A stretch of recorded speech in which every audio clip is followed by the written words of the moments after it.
सच्चिदानंद सद्गुरु साईनाथ महाराज की जय। ओम साई राम। मित्रों, आज का ब्लॉग आप सभी लोगों के लिए विशेष लाभकारी और कल्याणकारी है, क्योंकि आज के ब्लॉग में हम आप सभी लोगों के लिए एक विशेष विधि लेकर के आए हैं। संकल्प कैसे लें कि आपकी मनोकामनाएं जल्दी पूरी हो। और बहुत सारे साईं भक्त ऐसे हैं कि जो पूजा तो करते जा रहे हैं, लेकिन बहुत समय से वो पूजा कर रहे हैं, लेकिन उनकी मनोकामनाएं पूरी नहीं हो रही हैं। और अगर होती भी हैं तो काफ़ी देर में। होता क्या है कि हम लोग जिस उद्देश्य से पूजा कर रहे हैं उसका उद्देश्य क्लियर नहीं होता है। उद्देश्य जब नहीं क्लियर है तो आपका लक्ष्य जब क्लियर नहीं है तो आपकी जो डेस्टिनी है वो कहाँ जाएगी। तो होता क्या है कि सबसे बड़ा चीज़ कि आपका उद्देश्य क्लियर होना चाहिए कि जिस उद्देश्य के लिए पूजा आप कर रहे हैं तो उसके लिए संकल्प होता है। और अगर डेली रूटीन की अपने प्रभु के लिए आप पूजा कर रहे हैं तो उसका कोई उद्देश्य नहीं होता है, क्योंकि आप अपने प्रभु का डेली स्मरण करते हैं। लेकिन जब किसी विशेष उद्देश्य के लिए हम आप सभी लोग, चूँकि हम लोग एक तुच्छ प्राणी हैं, हमारी कुछ मनोकामनाएं होती हैं, कुछ भौतिकता की मनोकामनाएं, कुछ चीज़ें हम लोग पाना चाहते हैं, तो उसका उद्देश्य होता है। जैसे मान लीजिए आपका बच्चा है, जॉब करना चाहता है, उसका उद्देश्य है। आपका बिजनेस है, आप बिजनेस में आगे बढ़ना चाहते हो, आपको बिजनेस में घाटा लग रहा है, तो वो आपका उद्देश्य है कि हमारा घाटा ना हो, बिजनेस हमारा अच्छा चले। तो ये उद्देश्य है। अब इसके लिए संकल्प होता है। अब संकल्प कैसे लेना है, संकल्प होता क्या है, सबसे बड़ी चीज़ देखिए, संकल्प क्या होता है कि जब आप संकल्प लेते हो किसी उद्देश्य के लिए, उद्देश्य विशेष होता है। जैसे मान लीजिए मैंने बताया बिजनेस के, अब बिजनेस में आपके घाटा लग रहा है, आपने इस उद्देश्य के लिए संकल्प लिया कि प्रभु मेरे बिजनेस में घाटा ना हो और हमारी मनोकामनाएं पूरी हों। तो उस उद्देश्य के लिए मैं आपका इतने दिन तक पूजन करूंगा, इतने दिन तक व्रत करूंगा, या इतने दिन तक ये उपाय करूंगा। तो ये संकल्प हो जाता है। जैसे मैंने आपको बताया था, एक चीज़ और इसमें बता दी कि मैंने लिख करके बहुत लोगों को बताया था कि संकल्प आप क्या करिए, अपना लिख लीजिए। जो समस्या होती है वही संकल्प होता है। जैसे मान लीजिए आपने किसी को पंडित जी को पूजा के लिए हायर किया और पंडित जी आपको संकल्प दिलाते हैं, तो जो संकल्प होता है, आप क्या करते हो कि पंडितों का वरण करते हो, मतलब आपके लिए कोई पंडित पूजा करता है, तो ये होता है संकल्प।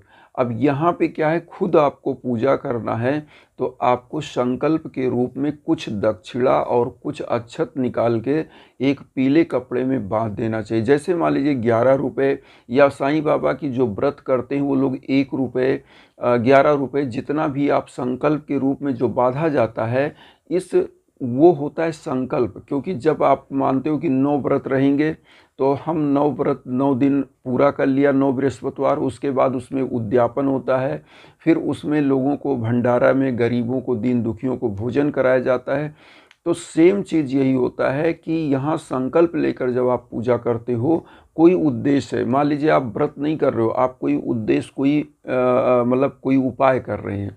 तो मान लीजिए आप 108 बार मंत्र का जाप करना है, 7 बृहस्पतिवार मान लीजिए कुछ कर रहे हैं, कोई भी आपने एक संकल्प लिया है, तो उस संकल्प को क्या करना है कि उतने दिन तक करने के बाद जो आप उसमें सिक्का बांधते हो, पैसा बांधते हो, उसको किसी दान पात्र में आपको दान कर देना है, किसी मंदिर में डाल दीजिएगा। जब आपका वो उद्देश्य, मान लीजिए आप क्या है कि 7 बृहस्पतिवार कोई आपने उद्देश्य लिया कि हम इतने दिन तक कोई पूजा करेंगे, और जब 7 बृहस्पति हो जाए तो इस सिक्के को ले जा कर के मंदिर में आप दान कर दीजिए।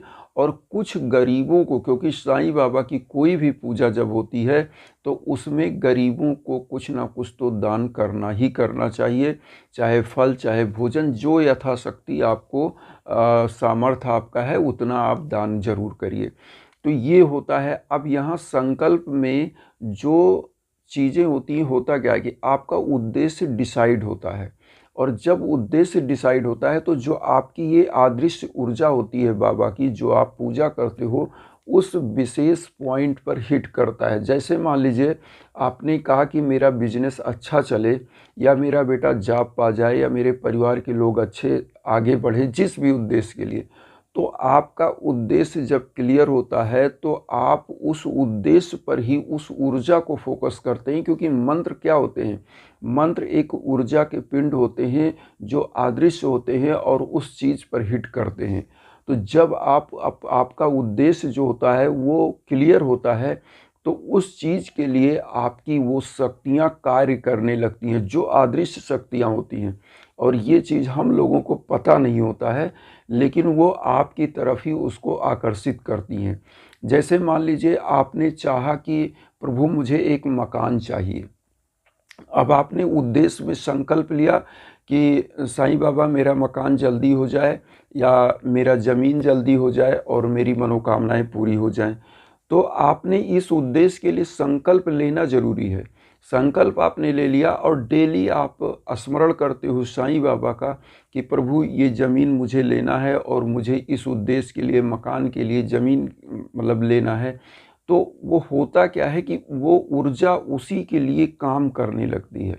और आप का जो काम होता है, जैसे देखिए होता क्या है कि आप मान लीजिए पैसे का एक जुगाड़ करते हो कि मुझे ये ज़मीन लेना है, तो आप एक कदम बढ़ते हो, तो जब पॉजिटिव ऊर्जा आपके साथ काम करती है तो आप उसको 100 कदम बढ़ जाता है।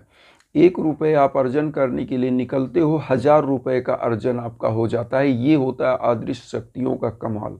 और यही है मंत्र, यही है विधि।